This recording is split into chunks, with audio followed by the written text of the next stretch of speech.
Bine v-am găsit, dragi copii!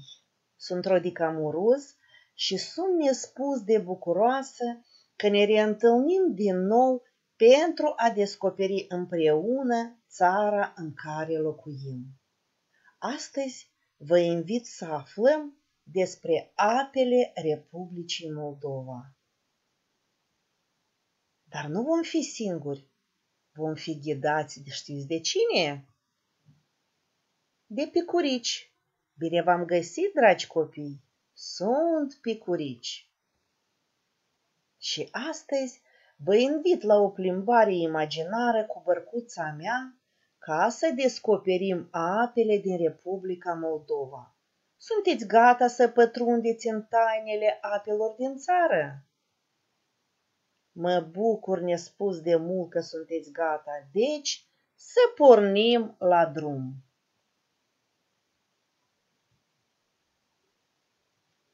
Pământul este brăzdat de numeroase ape. Ți-ai dat seama ușor că unele ape curg, altele staționează. Și țara noastră este traversată de numeroase ape. Dar care sunt apele Republicii Moldova?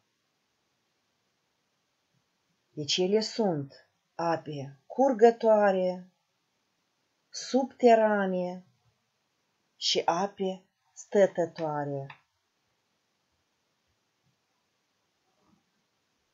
Din apele curgătoare fac parte păraile, râurile și fluviile.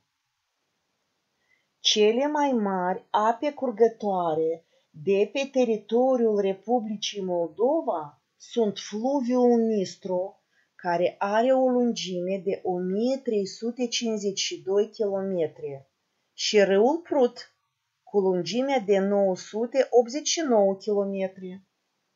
Ambele izvorăsc din munții Carpați. Dintre râurile mici, care străbat teritoriul țării, sunt 3085 la număr. Cele mai cunoscute sunt Răut, Bâc și Botna. Dar care sunt apele stătătoare? Mlaștinile, bălțile, lacurile.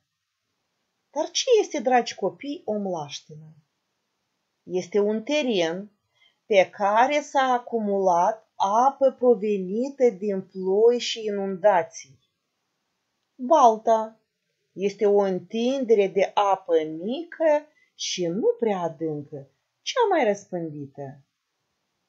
Și lacul este o apă stătătoare închisă între maluri, mai adâncă decât balta. Puteți să priviți atent și harta Republicii Moldova și să găsiți râurile care traversează Republica Moldova.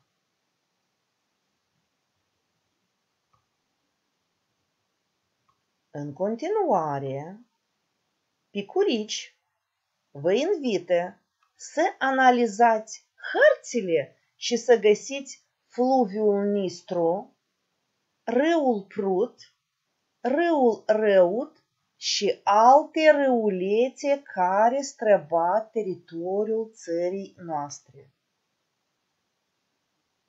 Așa, reveniți mai târziu și găsiți.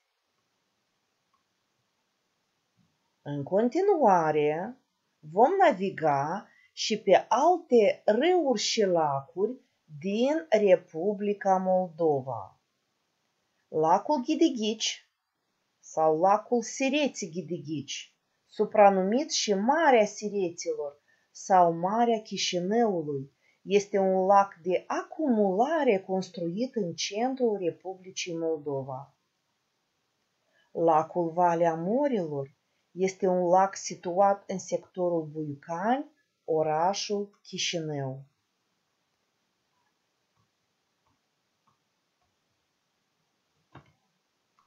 Lacul Beleu, fiind unul din cele mai mari lacuri naturale din Republica Moldova.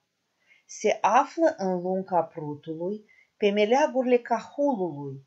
Este una din minunile naturale ale Republicii Moldova, un rai al păsărilor, peștelor și plantelor, având un statut de zonă umedă de importanță internațională, protejată prin Convenția Ramsar.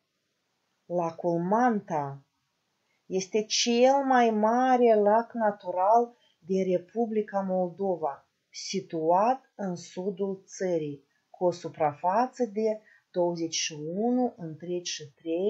km pătrați.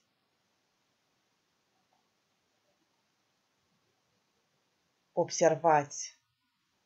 O întindere de apă mică și nu prea adâncă, cea mai răspândită, care se numește Balta, și un teren pe care s-a acumulat apă provenită din ploi sau inundații, care se numește Mlaștina.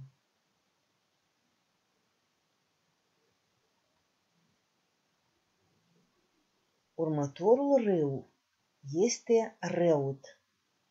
El se află pe teritoriul orășelului Orhei, unde putem întâlni și complexul muzeal Orheiul Vechi. Îl vom studia la lecția următoare. Este amplasat în Valea Răutului, un afluent de dreapta al Nistrului, pe teritoriul comunei Trebujeni din raionul Orhei, al Republicii Moldova. Orheiul Vechi este renumit prin mănăstirile sale rupestre.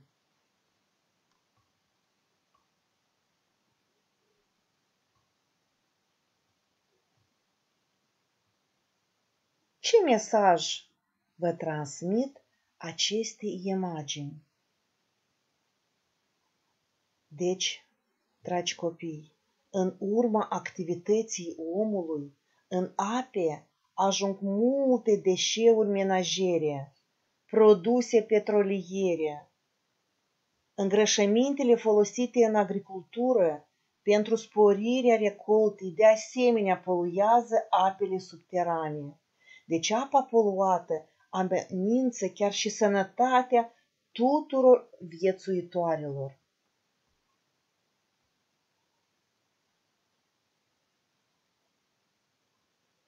Deci care sunt cauzele?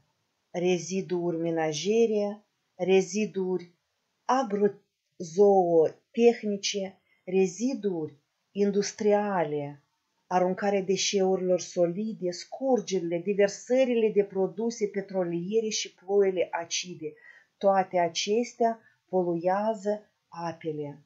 Dar ce poți face tu pentru a proteja apele din localitatea ta? Deci fiecare trebuie numai decât să avem grijă de apa care se află în preajma localităților noastre.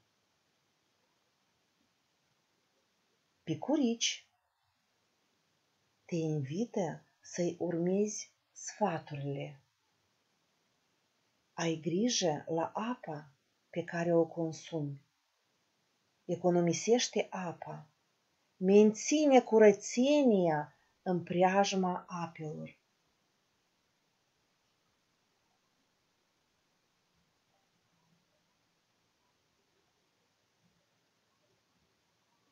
Deci, dragi copii, am revenit din călătoria noastră imaginară și haideți să recapitulăm.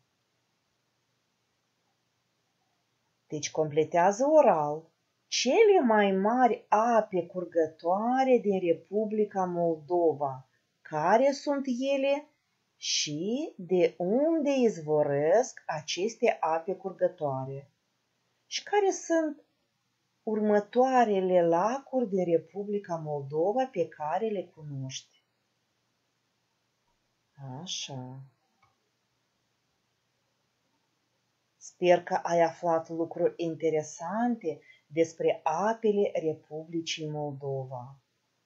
Știu că ești curios să afli mai multe informații noi și îți propun să le găsești împreună cu părinții.